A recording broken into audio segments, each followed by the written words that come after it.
Whole life insurance is a scam. It's a scam. All right, let me show you this. I gotta share this. All right, so this guy Keith Wilson. I got no qualm with this guy, but I actually don't have any qualm with what he says here.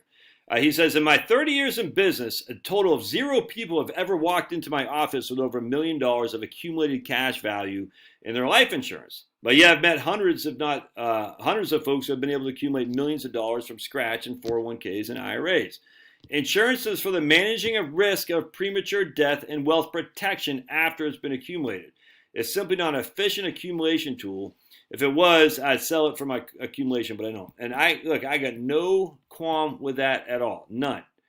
All right, but if you look on YouTube, you're going to have all these people, whole life, and you know who you're talking about, Franklin, Tennessee. Whole life insurance is a scam. The issue I have with this thing is that, is kind of like, because he hasn't seen someone walk in his office with $1 million, the assumption is it doesn't exist. It's kind of like Pauline Kael, who didn't vote for Nixon. She voted for George McGovern. She goes, I can't believe Nixon won. No one I know voted for him. That was in 1972. I think she wrote for the New York Times. Now, I have seen people with over $1 million of accumulated assets in whole life insurance and universal life insurance. Both of those are permanent life insurance policies. Not many, I grant you. But the reason I haven't seen many is because no one does it from a young age. That's the issue. To make the whole life insurance really shine, you really got to fund it pretty heavily when you're young, dude. And when I mean pretty heavily, not $2,000 a year. If you can do $5,000, $10,000 a year, that puppy can shine. Because my example, and which I said in here, right here, I made a couple comments. I can't remember. Someone has said basically it's either or, whole life insurance or investments. I said, well, you can't do both, mutually exclusive. I didn't know that because you can do both. But the benefit of whole life insurance is that the efficiency of the stock market, this is what drives me crazy about the stocks for the long run crowd. The efficiency of the stock market is that if we start here, we go there. Like, look how efficient that is.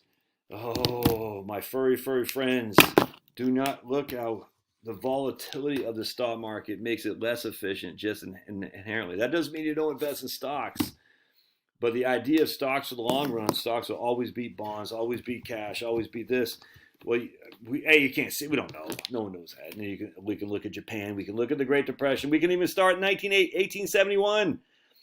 From 1871 to 1879 or something like that, you got about 2% rate of return on your stocks. From 1903 to 1920, you got a 5.5% rate of return on your stocks on average. And it had a lot of volatility in there. And yet bonds around that time were paying just a little bit less.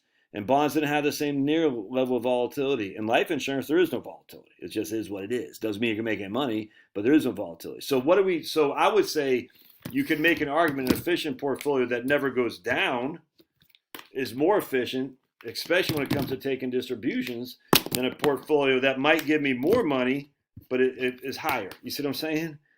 Because you still have to live your life. Remember, in the Great Depression from 1929, you didn't get back to even. That's with dividends reinvested to like 1944. That's 15 years, dudes. So this is the problem I have with these people is they say, well, it never happened. And I said, well, I had a guy. It happened. Let's see. I said, so this guy says, you can't do both. They're mutually exclusive. Wow, I didn't know this. And this guy says, of course you can do both. The point is that the post is far too many times is inappropriately sold. And I say far too many times. You can quantify that.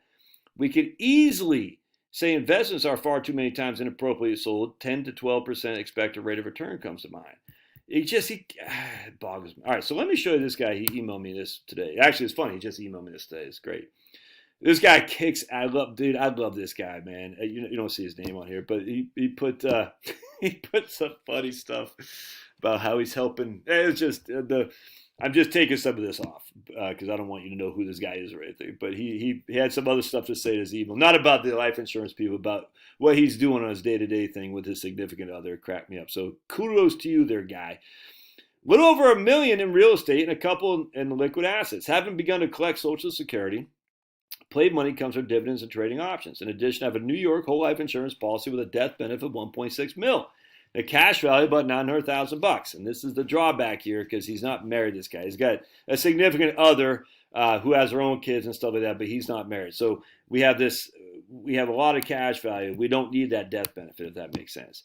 He says, screw Susie and Dave. It generates over $18,000 in dividends plus $19,000 in guarantees annually. So he's getting $37,000 a year, tax-free, of cash value appreciation. Dividends have been used to purchase paid-up additions. And so I wouldn't do that anymore just because you don't need the paid-up additions anymore. I mean, because you don't need the life insurance, he already says. Don't need any more insurance. Have sought advice on how to best use this asset.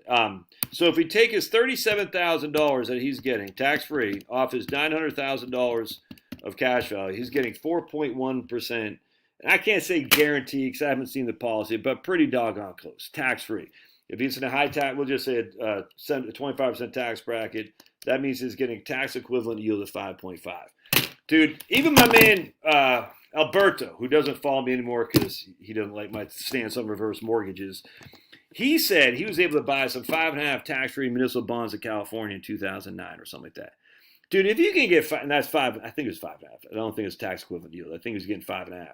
Dude, if you can get 5.5 tax-free with no risk, man, what are you doing, dude? Just hang up your boots and just have fun. So what should this guy do with $900,000 of cash value? Well, you know, I don't know. He could easily buy a legacy policy and say, look, I want to leave endow a chair at maybe NYU to say this will be a non-woke chair. There's a million different things he could do with that policy for sure. He could gift it. Now, if he gifts it, it will be subject to gift tax. He won't pay any gift tax on it because he have the $5.5 million gift not annual gift tax exclusion, but lifetime gift tax exclusion. So he could gift it. I mean, there's a million different things he could do with this policy. But if it just sits there and he lives off the dividends alone, I mean, is that a bad deal? No. But how did he get that accumulation? We had to put it in the policy. I guarantee while he was younger, he's probably funding it with some pretty good money, probably $40,000 a year. Where this guy right here says, look, I'm not bashing this guy. I like what he's saying.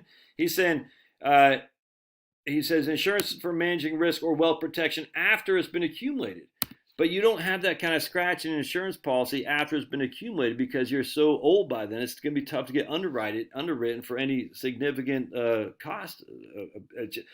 The older you get, I hate to say it, the more expensive insurance becomes. It's shocking, huh? If you live near a fire zone, the more expensive your homeowner's insurance will become. Crazy. If you live near a flood zone, the more expensive your homeowner's and flood insurance will become.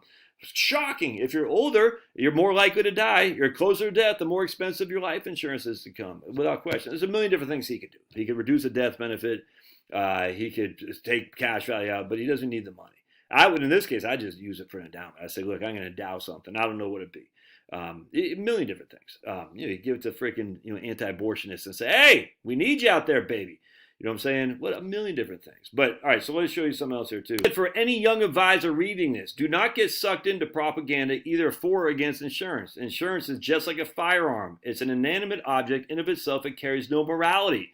Thus, it's up to you to figure out how to use it in the correct manner. But simply say it's a scam or has no place is what I used to do, and don't do that. Lots of investment guys will never tell you about second to die life insurance, for instance, which is a wonderful tool for estate and legacy planning. But guess what? It's an insurance product. Oh, no. Don't be so cocky as not to learn your trade.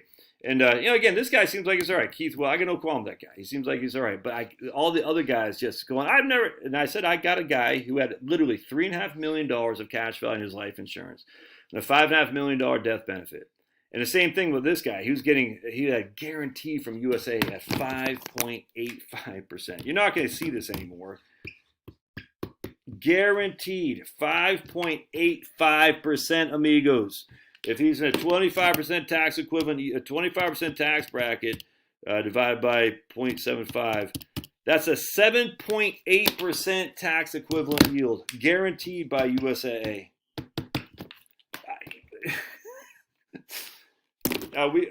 What's he to do with it? That's the question. What do you do with it, man? Because he didn't need the money anyway.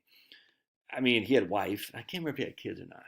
I can't remember. But it happens. Is it the best thing since sliced bread? No. Could you do better in stock? Sure. Could you do better in whole life insurance? Sure. We don't know what the future holds. But to simply say one thing's a scam, this other thing's a freaking a bag of chips is crazy. Both things can be used simultaneously. All right. Love your thoughts. Don't subscribe to my locals channel below because we're going live at 4 p.m. Eastern time today. Try to keep this under 10 minutes so people say, you're talking too long. See ya.